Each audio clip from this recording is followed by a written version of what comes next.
ऐसा अनपढ़ अज्ञानी आदमी, ये मूर्ख आदमी बिहार के सम्मान को ठेस नहीं है। पर जिस प्रदेश के मुख्यमंत्री स्वयं बंटवारे की राजनीति करने के लिए जाने जाते हैं, दलित महादलित पिछड़ा अति पिछड़ा अगड़ा पिछड़ा हिंदू मुस्लिम इसी राजनीति के लिए जाने जाते हो, तो उनके मंत्री उनके नेता इस तरीके के भड़काऊ भाषण देंगे ही क्यों? नफरत की जमीन पर केवल और केवल राजद काम कर रही है। वह जानबूझ के बिहार में हिंदुओं को नीचा दिखाने का काम कर रही है, जानबूझ के मां सीता के भूमि पर भगवान श्री राम को अपमानित करने का काम कर रही है।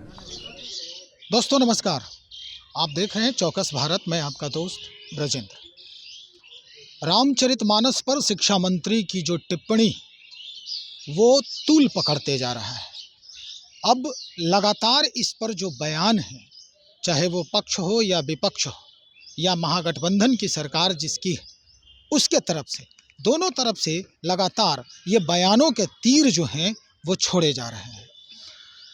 एक एक करके हम सबका बयान सुनाएंगे आपको। इस खबर में हम उनके भी बयान सुनाएंगे, उनकी भी बात रखेंगे जो यहाँ पर पूरे राज्य के मंदिर न्यास समिति के अध्यक्ष हैं, यानी आचार्य किशोर कुणाल जी। सबसे पहले हम बात करते हैं नेता प्रतिपक्ष की। नेता प्रतिपक्ष जो है वो क्या कुछ कह रहे हैं, जरा पहले वो सुनिए। राजा राम को मर्यादा पुरुषोत्तम राम और भगवान राम के रूप में परिणित करने में उनकी शक्ति की अहम भूमिका रही है, और अपने बिहार की संस्कृति को अपमानित करने वाला कभी बिहार का हितैषी और बिहार का लीडर नहीं हो सकता। इनके साथ जो भी जगता बाबू हो या जो लोग आरजेडी के लोग मानसिकता बनाए हैं, उन सब का विनाशकाली विपरीत बुद्धि, इन लोगों का विनाश होना है। फिर 22 से भी नीचे सीट पर पहुंचेंगे। माननीय नीतीश कुमार जी, आपने बिहार को बर्बाद करने का अपने अहंकार के कारण, अपने भ्रष्टाचार दबाने के कारण जो खेल खेला, उसकी परिणति दिखाई पड़ रही है। ये आपके अंत का सूचक होगा। जो कहानी आपने शुरू किया है, बिहार की जनता अपनी सांस्कृतिक विरासत, हर आत्मा, हर दिल के अंदर, आत्मा के अंदर बसे हुए भगवान राम के प्रति जो वाणी निकली है, उस वाणी का, उस अपमान का बदला लेगा। है हिम्मत इस्लाम के बारे में एक शब्द बोलने का, सर कलम हो जाएगा। लेकिन सनातन और हमारी हिंदू धर्म संस्कृति पर कुछ भी बोल दे, धिक्कार है ऐसे लोगों को सम्मान देने का। इसका सामाजिक बहिष्कार होनी चाहिए। यह शिक्षा मंत्री नहीं हो सकता है। ऐसा अनपढ़ अज्ञानी आदमी, ये मूर्ख आदमी बिहार के सम्मान को ठेस पहुंचा रहा है, बिहार की जनता को अपमानित कर रहा है पूरे देश के अंदर। इसके आका लालू प्रसाद यादव मजाक बनाए, उसके बाद इनके छोटे भाई ने तमाशा शुरू किया, अब इनके हर मंत्री का तमाशा का खेल शुरू हुआ है। इस अज्ञानी लोगों को हर हाल में सत्ता से हटाना चाहिए। नहीं हटाएगा तो पूरे देश के अंदर एक आंदोलन छिड़ेगा और वो आंदोलन इसको बर्बाद कर देगा।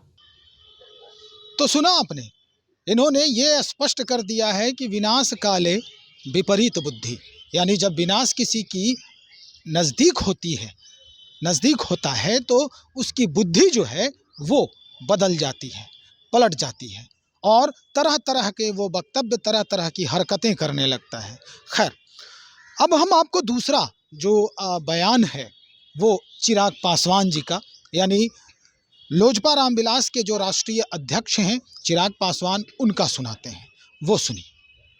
रामचरितमानस को लेकर शिक्षा मंत्री कह रहे हैं कि नफरत फैलाने वाला जो ग्रंथ है वो रामचरितमानस। नफरत वो फैलाते हैं जब वो ऐसी बातें करते हैं। भाई, लोगों की आस्था जुड़ी हुई है।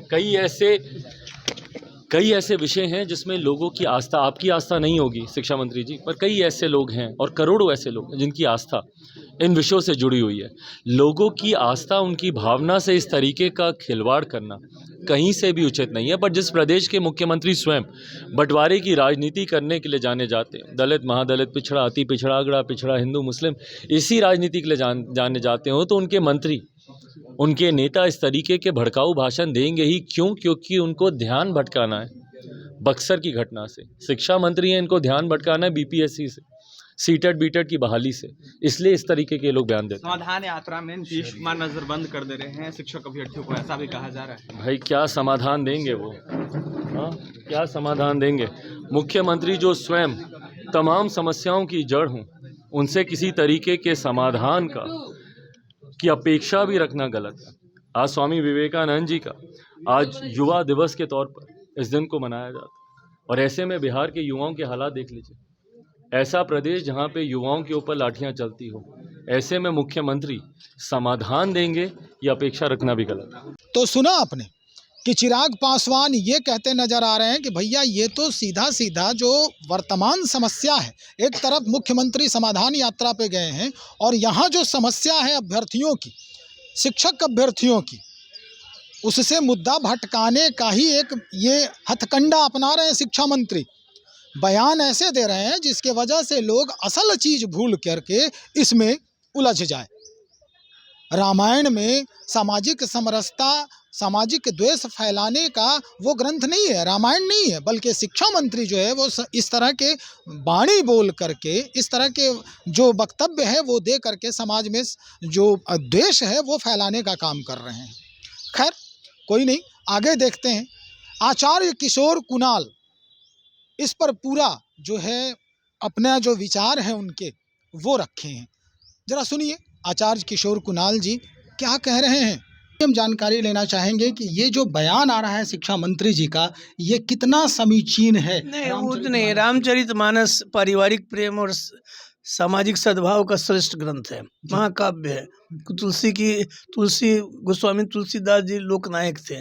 उनको जितना दारिद्र्य दंश उन्होंने झेला है, बहुत कम लोगों ने झेला है, और इसलिए यह कहीं कहीं से एक दो पंक्ति पृष्ठभूमि से हट करके उद्धृत करना उचित नहीं है।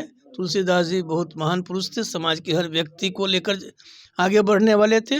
उन्होंने अपनी बात इस पंक्ति में स्पष्ट कर दी है कि राम के गुलामन की रीति प्रीति सुधि सब सो सने है, सबको सम्मानी है। कि राम के भक्त की यही कसौटी है कि सबसे स्नेह रखिए, सबका सम्मान कीजिए।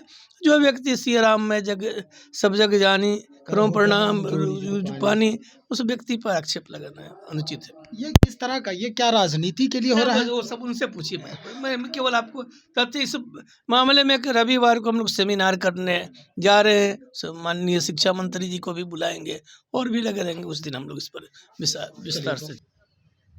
तो सुना आपने कि आचार्य किशोर कुणाल तो ये कह रहे हैं कि भाई जिसका जो मंतव्य है अपने अपने स्तर से हर चीज़ पे टिप्पणी देता है वो स्वतंत्र है, लेकिन जो तथ्य है वो असल में क्या है इसे समझने की ज़रूरत है, जानने की ज़रूरत है। ऐसे ही बयान दे देना ये मूर्खता की निशानी है, ये विद्वता की निशानी नहीं है। हम इस पर सेमिनार करेंगे, रविवार को इस पर सेमिनार होगा, शास्त्रार्थ होगा, और शिक्षा मंत्री से आग्रह भी किया है इन्होंने। आग्रह ये किया है कि उनके तरफ से जो भी विद्वत जन हैं और शिक्षा मंत्री स्वयं हमारे डिबेट में आए, और हम भी इस तरफ से कुछ लोगों को रखेंगे जो इसके मर्मज्ञ हैं। ऐसे लोगों को हम बुलाएंगे और बुलाने के बाद शिक्षा मंत्री का जो ये भ्रम है उसे दूर करने का भरपूर प्रयास किया जाएगा। चलिए अब आखिर में भाजपा प्रदेश अध्यक्ष संजय जायसवाल जी का बयान सुनिए। हम आपको वो सुनाते हैं, क्या कुछ कह रहे हैं रामचरितमानस पे टिप्पणी के बदले में। रामायण में कचरा है और मोती भी है। पहले तो उन्हें यह भी नहीं मालूम है कि महर्षि वाल्मीकि जिनके आश्रम में सीता रहती थी वह किस जाति के थे।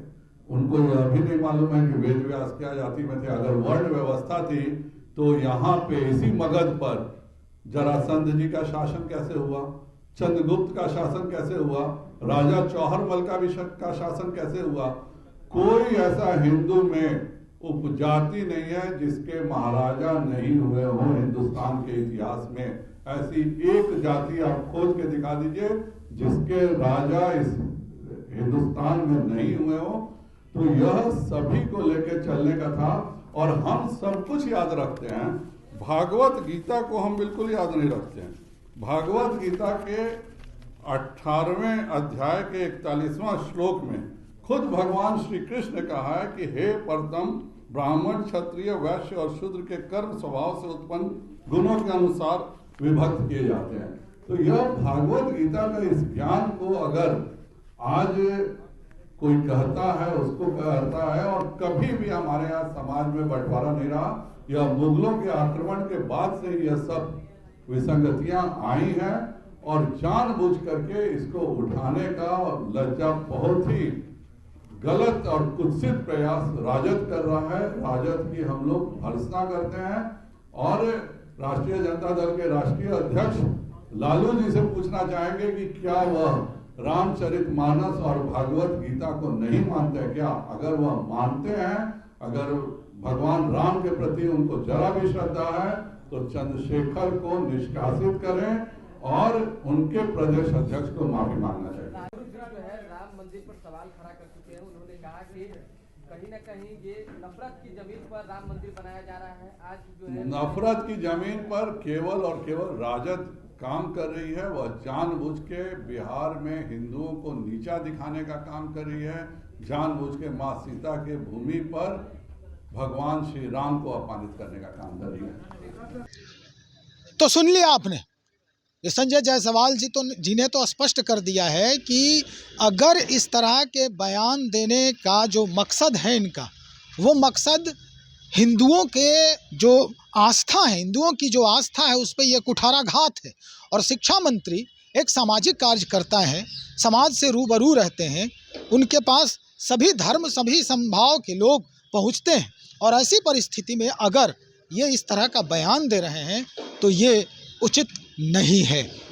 और तो और संजय जायसवाल जी ने यहाँ तक कह दिया है कि शिक्षा मंत्री ने तो जो कहा सो कहा। उसके बाद जो प्रदेश अध्यक्ष हैं आरजेडी के जगदानंद सिंह जी, उनके साथ खड़े हो गए और वो भी राम मंदिर के ऊपर बयान देते नजर आ रहे हैं। लेकिन अब भारतीय जनता पार्टी चुप रहने वाली नहीं है। या तो वर्तमान शिक्षा मंत्री को उनके पद से बर्खास्त किया जाए, या फिर शिक्षा मंत्री सरेआम आकर माफ़ी मांगे, और तभी भारतीय जनता पार्टी चुप रहेगी। नहीं तो आंदोलन करने की भी बात कह रहे हैं संजय जायसवाल जी। चलिए, अब आगे क्या कुछ होता है वो तो हम देखेंगे ही। हम और भी आपको जो खबरें इससे जुड़ी हुई है, चूँकि अभी ये रुकने वाला मसला नहीं है, अभी और आगे बढ़ने वाला मसला है, कहीं ना कहीं से कुछ बयान और भी आएंगे, हम आपको बताएंगे, दिखाएंगे भी, और जो मसले हैं वो भी हम आपको निश्चित तौर पे दिखाने का प्रयास करेंगे। बने रहें हमारे साथ। बहुत शुक्रिया आपका।